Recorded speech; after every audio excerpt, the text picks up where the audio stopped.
ચાલો તો ભાઈ બધાને જય દ્વારકાધીશ, હર હર મહાદેવ. સ્વાગત છે તમારું ભાઈ નવા બ્લોગમાં. ભાઈ ઘણા દિવસથી બ્લોગ આપણે કંઈ મૂકતા નહોતા, પણ ફરીથી આસપાસ સમય મળી ગયો છે અને ભાઈ બ્લોગમાં બના રહેજો. આજે છે ને ભાઈ અમારા ગામમાં મહાદેવનું જે મંદિર બનાવ્યું છે એનું ભાઈ પ્રાણ પ્રતિષ્ઠા મહોત્સવ છે. 3 દિવસનો ભાઈ હવન છે. તમે બ્લોગમાં બના રહેજો, આગળ બધું તમને બતાવો, મંદિર બતાવો. આ જો બધા અમારા શિવભાઈ રમવા પૂગી જશે. હાલો તો ભાઈ બ્લોગમાં બના રહેજો. અમે જાવી છે મંદિર તરફ. એમાં છે ને ભાઈ એક તહેવાર જેવું જ છે.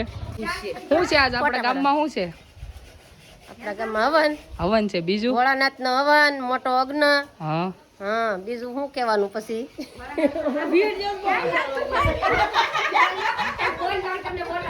હર હર મહાદેવ બોલી જો. હાલો આજ તો બોલો તો ખરા.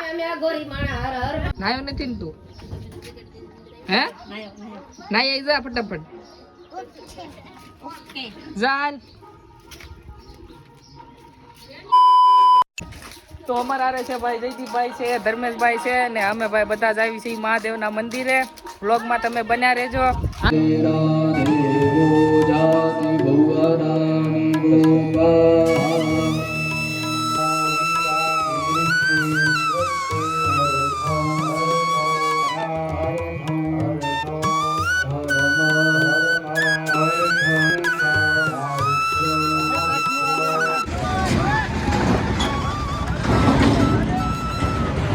બધું પ્રસાદીનું ભાઈ કામકાજ ચાલુ છે.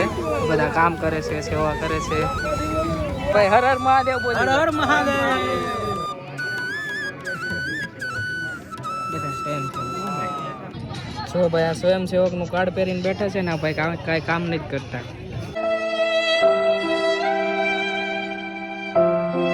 કોણે બોલાવ્યો તમને? કામ કરો. કામ પછી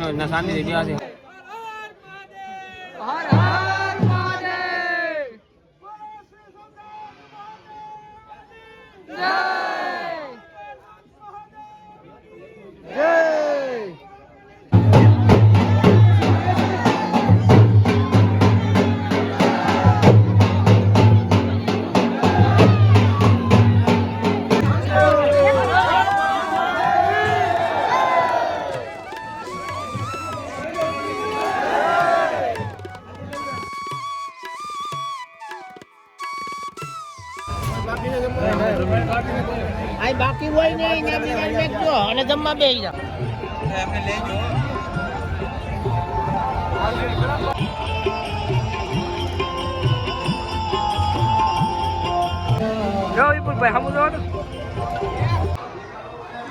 જો ભાઈ આ મંદિરનો લુક છે.